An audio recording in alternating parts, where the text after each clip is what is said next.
Getting the full facts on Senator Barack Obama's relationship with a radical like Bill Ayers and a controversial group like Acorn is not easy. But how important is it? Senator John McCain clearly thinks it's very important. Senator Obama didn't tell the whole truth about his relationship with Mr. Ayers last night. Since the last presidential debate on Wednesday, Senator John McCain has continued to hit Senator Obama on his relationship with Ayers and Acorn as well. His campaign paid $832,000 in the primary to a front group for Acorn, and you know what it was described as? Lighting and site preparation. Give me a break. He talked about Ayers on David Letterman, too. And Mr. Ayers, on 2001, September 11, 2001, said, "I wish I had bombed more." But okay? what is the relationship, John? What is their relationship? That's all we need to know. Democratic strategist Bob Beckel thinks the frontrunner put the Ayers issue to rest on Wednesday night. What he said was that this is a guy who the board was funded by Ronald Reagan's friend. What better way could you have to handle a negative if you're somebody who's fallen prey to this liberal radical guy? The ultimate question, of course, is if Bill Ayers can win Senator John McCain's votes. Think about it more in the context of whether it's effective or ineffective. Howard Wolfson, Senator Hillary Clinton's former director of communications, says no. The fact that John McCain was talking about Bill Ayers in the midst of the collapse of the economy, I think actually hurt him.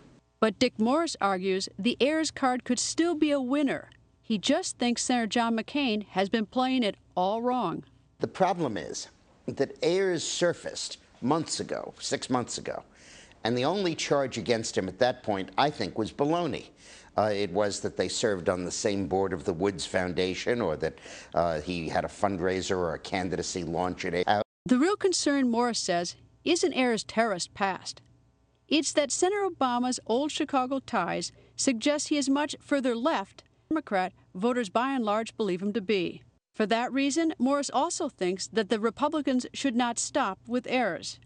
Not God, God, America. I think Reverend Wright needs to make a cameo appearance. I think we need to see those tapes on TV in the last 2 weeks of this election. I do not think that issue has run its course, and I think that the Republicans have been remiss in not using it, and I hope and assume they will. On Reverend Wright, however, Morris and Wolfson once again disagree. After all, Wolfson notes that in June, Senator McCain declared out of bounds North Carolina GOP ad tying Senator Obama to Reverend Wright. He decided to say it was out of bounds and inappropriate, and I think that makes it very difficult for him to introduce that subject up himself. What about Acorn? You'll be hearing plenty about Acorn, whether the campaigns are talking about it or not. Americans don't want to hear this with our democratic system. So you can bet those investigations across the country will be in the news long after November 4th. For Senator Obama supporters, all the issues of his past and present associations are just a red herring. For Senator McCain's supporters, they are part of the acid test of character must pass before they earn the voters' confidence. Policies are extremely important and should be weighed carefully. But when all is said and done, a policy will sit in the Oval Office. One of two men will. For more, log on to foxnews.com and please send us an email. We'd like to know what you thought about. The address is fncspecials@foxnews.com. That's our show. Thanks for watching